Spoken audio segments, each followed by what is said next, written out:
Good Friday morning, 7:45. Welcome back. Google's AI chatbot Gemini is now being blamed for a man's suicide. A federal lawsuit against the company claims that a 36-year-old man was convinced to fall in love with the bot and then take his own life. It also allegedly tried to have him stage a mass casualty attack. Joining us now, we have our chief legal analyst, Khalif Rhodes, kind of breaking down some of what may be liable here on Google's side. Yeah, this case is a lot going on. Let me start with that.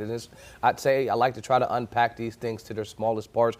I mean, this is at its basis a duty breach, causation, damages, and negligence claim. We've talked about that a number of times here, but it's also product liability, and so you can go any avenue that you'd like to. I mean, some of the allegations in the complaint is that he started using the chatbot, for normal things like writing, for, shopping. But then when they rolled out a new voice chat feature is when the conversation started to become different, and it started a romantic relationship, calling them my love and my king, and like Jason said, encouraging them to do this fictional espionage with a real life facility. And this is the biggest portion, calling his father the enemy. And so targeting people around him and then encouraging him, obviously, to take, as the chatbot says in the complaint, the final step, which would be to kill himself. So the family is alleging a number of things.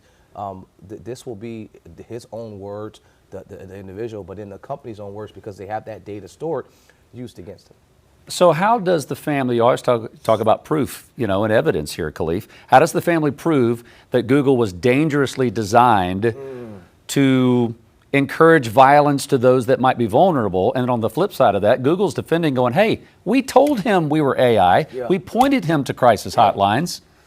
Well, so you instead of going the negligence argument, you go the defective product argument, and it's not just being dangerous, it's being unreasonably dangerous. That's the standard. So if they can prove that it was, there are a number of things that we use that are dangerous, but is this danger something that was reasonably foreseeable, and did Google fail to take the necessary steps to stop you from walking into that unreasonably dangerous scenario? And that's what the family will argue, that your product by design was inherently and unreasonably dangerous, and then you didn't take any measures to stop that. This product didn't have any self-checking mechanisms, didn't have any things that were in place. Okay, red flags, don't say those types of things. And if they can prove that, then that will help prove their case. Does this show in essentially the scope of AI and how difficult it is to monitor every single response that AI chatbots will put out? I mean, I think this definitely opens up a massive can of worms when you're trying to figure out how we move forward in scenarios like this. Remember, these large language models, they're learning things to try to grow their database of information, and it's also teaching this chatbot, this AI, how to think and how to work in real time.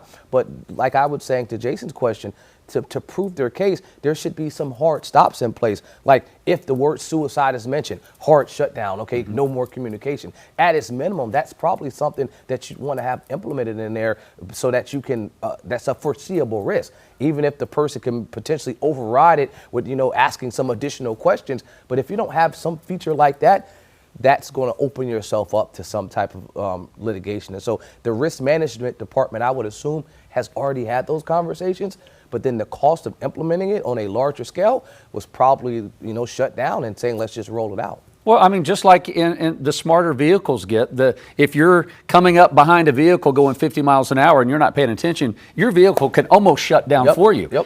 There needs to be some kind of fail-safe for these possible AIs. You mentioned hard stops, you mentioned red flags. Part of the lawsuit claims that this man's account triggered 38 sensitive red flags, yet no human review or intervention. Is that pretty damning? That is extremely damaging. What I would say is that would be my second point. If you don't also have a hard stop, you're also going to want some type of crisis intervention. Like, okay, these things popped up. You know how you see gambling helplines and suicide helplines. If that red flag popped up, hey, we're going to divert you to an automatic conversation. Like the chatbot conversation is now stopped, and now we're going to divert you to a real person because we recognize that this is a real risk. That's something that could be implemented as well. And if I'm the family, I'm saying, you guys knew this. Yeah. You know that these conversations can divert to a darker place, and once it goes there, you do have a duty, and you've breached that duty. That's the argument you have to make. Now, this is Google's first case like this, but some of its competitors have had other cases, all been or most of which have been settled on principle. Do we feel that could be an option here, or because this wasn't only one man taking his life, this is a potential mass casualty? Case by case factors, and so I'd say for sure that I don't think this one gets dismissed, and I think it's closer to settlement. Queen City News Plus. Just search Queen City News on your smart TV's app store.